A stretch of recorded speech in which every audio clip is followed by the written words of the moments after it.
ladies and gentlemen, and welcome to the new episode of Storyboard18. Today, we look at how technology is bridging the gaps created by shift to hybrid and remote working models in a conversation with industry and tech leaders. While we are at it, we might even sample some of this cool new tech ourselves. But first, we need to understand the scale of changes that have taken place across businesses. Now, hybrid work models have brought their own costs in terms of lost productivity, stop-start collaborations. At the same time, the recent spell of heavy rains across North India has reinforced the need for flexible hybrid work setups. How can decision makers and leaders allow employees the convenience of remote and hybrid work routines while securing the overall productivity and profitability of their teams and organizations? To discuss this further, we have Anupriya Acharya, CEO at Publicis Groupe South Asia. Anupriya, welcome to the show. Hi, Shibani. Thank you for having me over. So first up, straight off the bat, Anupriya, as a leader, what are the key challenges when it comes to hybrid work? So first, I would like to say, Shibani, not all of it is challenging. When done in a right manner, in a certain fashion, it works very well. So if the model is that people come to office at, say, predetermined selected times, like a few days a week, which is what a lot of organizations are doing. And mostly this is synchronized in a manner that team members are all present in person on the same days. It works very well as people get the time to reflect on individual contribution part on their own time when they're working remotely. And yet they do not miss out on all the, the culture and the collaboration and the ideation and all of that. But if the hybrid model where some people are present in a room and others are joining virtually, so that's one way we are sort of seeing hybrid evolve. This surely poses some challenges. The conversations tend to be dominated by people in the room. The people in the room are also more immersed. They find themselves they are able to give undivided attention and tend to be less distracted. Of course, the body language helps when you're in a room. And much as we would all like that it should be an equal experience, equal participation by all people, it seldom is. A lot of times, whole discussion is sort of taken away by the people in the room. So I think it pays to be in the room. But the largest challenge, of course, of this model is where some cohorts in the team are operating only remotely, and the other cohorts are in the office. Yeah. So people are not really getting the time to meet, at all, unlike the first model that I spoke of. Here, sustaining a strong culture and say, fostering a sense of belonging can be very challenging. And we need to work doubly hard on ensuring engagement. And so while it gives great flexibility, like you talked about the monsoons and also, but that's for a short time, right? But on a continuous basis, it's fairly challenging. Moving on, at the beginning of the conversation, you mentioned how people who are on a virtual platform feel disconnected. And inclusivity is extremely important, in this whole hybrid world. So how do you ensure that you do that? So I think leaders must have an intentional and a very proactive focus on fostering fair and equitable and inclusive sort of environment across all people.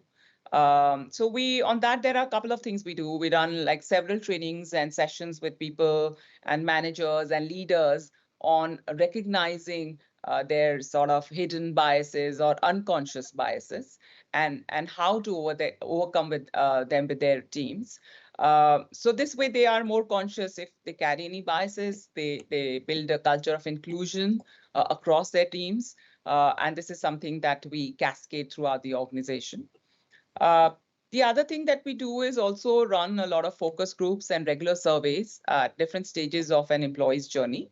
But most importantly, we also do this for different cohorts of diverse people. So, for example, maybe a women cohort or a first-time jobbers cohort or a Gen Z cohort, and basically people coming from different backgrounds. So we do regular focus groups and surveys, and this helps us, one, listen very carefully, which is extremely important for running an inclusive place, and also provides a platform for all these cohorts and people to be heard and understood. At an individual level, of course, Shibani, if you're asking me, then it's easy for me to understand a lot of this unconscious bias, given that I'm a woman and have been part of many all men meetings for many years.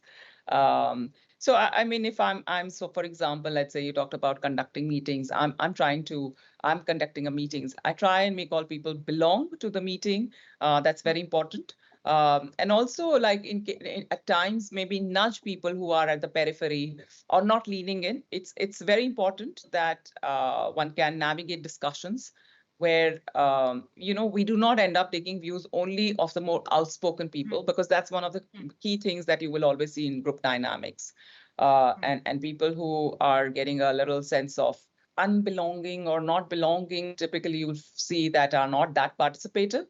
So I think you should navigate, one should, as a leader or as running the group, one has to proactively train to navigate that and possibly call out for people who are holding back. Anupriya, thank you so much. Thanks for joining us today. Thank you, Shibani. Lovely to be here. Have a great day. Well, that was a very insightful conversation. But on the other side, we have Rahul Dutta, who is telling us how technology can help improve productivity and resolve the issues that Anupriya just raised.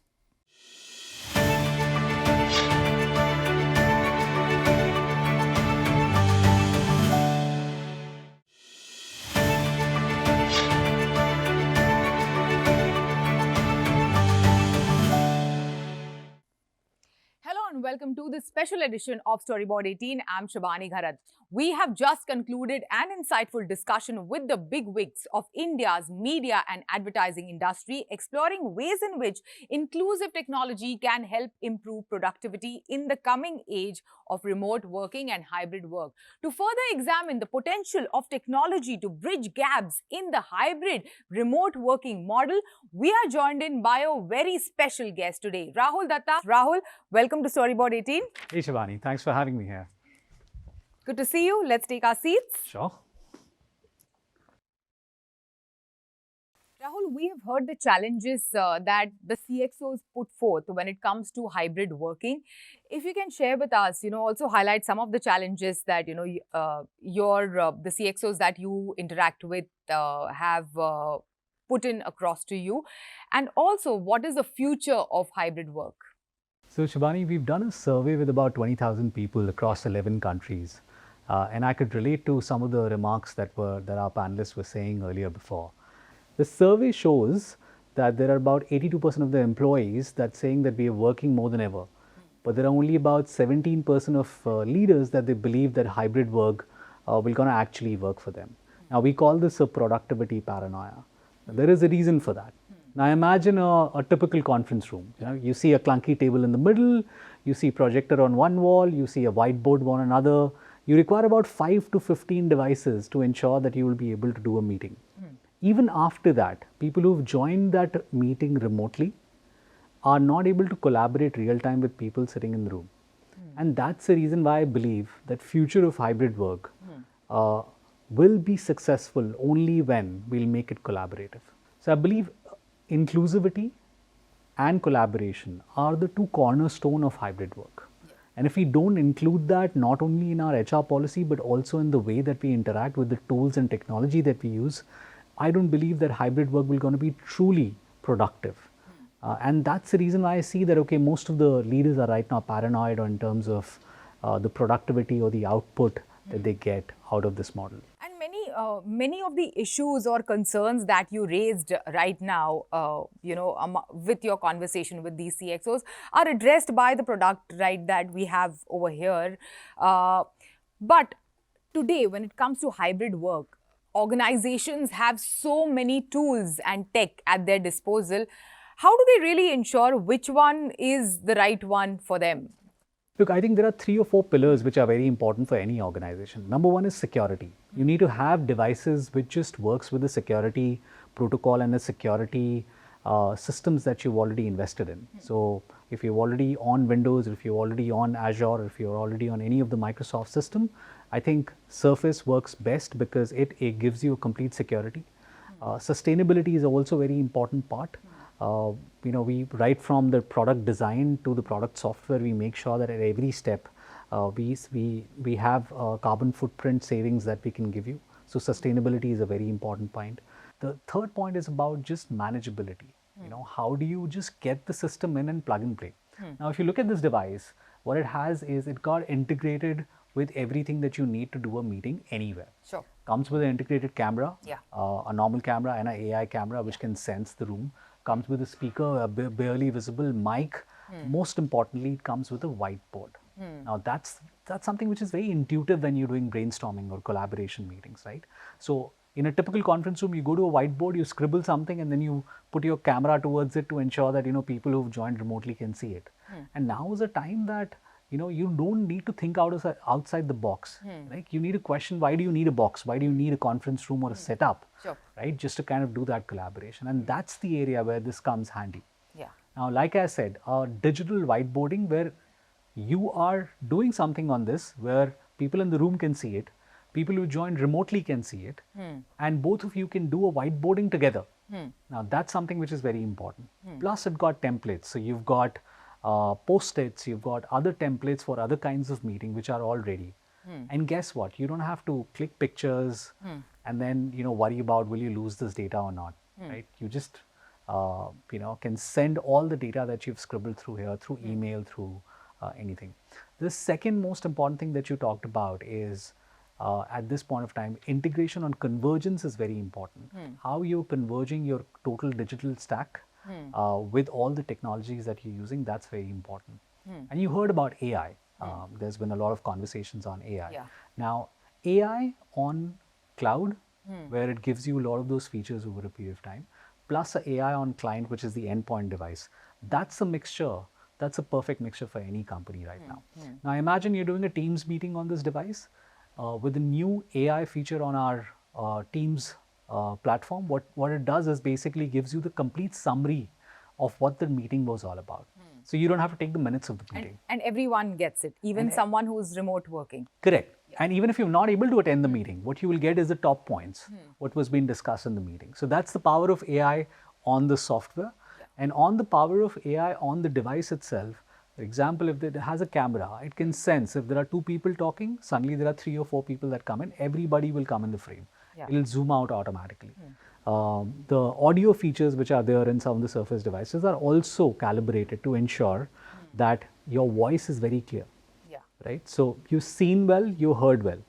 And in times like today, I'm sure you agree with me that our employees want to be seen, heard and understood more than ever. Yeah. We all do. Yeah. And in these times, it's even more important. Yeah. Rahul, we spoke about how collaboration is needed when it comes to hybrid working. And, you know, typically when it comes to hybrid working, we have seen how, you know, especially with big teams, there is a lot of prep work that goes behind meetings. But, you know, towards the end of the day, it seems one-sided. So how do we ensure that it's more collaborative, more interactive when it comes to, you know, your day-to-day meetings and hybrid meetings? And I can tell you from my personal example, as a leader, you need to just make sure that, you know, you're consciously making sure that people in the room and people who've joined hybrid or people who've joined remotely are being heard, seen and understood. That's the balance that you have to make. That's one. Second, you also need to see that you have devices and you have technology that helps you to do that. As per me, hybrid work is more than just an HR policy change. It's a mindset shift where you need to learn new ways of collaborating. You need to understand that you have a larger team that's virtually also been a part of it. Plus your technology and devices. Like I said, a device like this then helps you to co-create stuff, to co-visualize stuff. Now imagine you're a CMO today and you're working on a project or a launch along with multiple agencies over a period of time. And you need to work on a design. I need to tell you what needs to be done on that design. It's a large, you know, it requires a lot of effort. Versus I show you what needs to be done and why. That is the reason of how it can happen. Now, in a launch, there are multiple teams working across geographies. There are multiple teams that are working, you know, across the board to make that one launch happen. Imagine there's a creative on the board, people in the room. I can make changes in that creative or can tell what are the changes which is required because of an XYZ reason. And then there are people who've joined remotely can also see it and they can see what needs to be done. It just empowers you to just be more collaborative by just not telling but showing us as well. And that's what is required. So, in the future, do you suggest that with tech, we can probably bypass physical renovations and cost involved and also help shape HR policies towards hybrid? So we are doing meetings where the meetings were not possible earlier. So we're using it in hospitals where hospitals are using it for video consultation. So they're taking it from an ICU bed to a bed, and then doctor can speak to a patient. We are using it in various experience centers. We are using it in various training centers that corporates are using right now, where there is a class of about 50 people that is probably in the head office, but they have probably 200 branches where the people have joined remotely. There are other 200 people who have joined remotely. Now imagine if I'm doing something as a trainer here, people in the room can see it, people across the board can see it, and that's the power of how you can do a truly collaborative and an inclusive training. And before we go, Rahul, if you can leave us with a few trends that you are seeing right now that will probably shape the future of hybrid working in the coming days.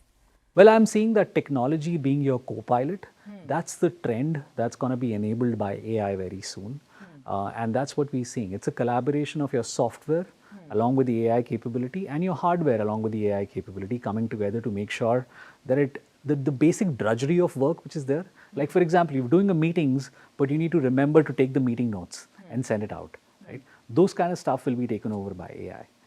Well, thank you so much. Thanks for sharing these insights and thanks for joining us today. Thanks, Shibani. With that, it's a wrap. Goodbye.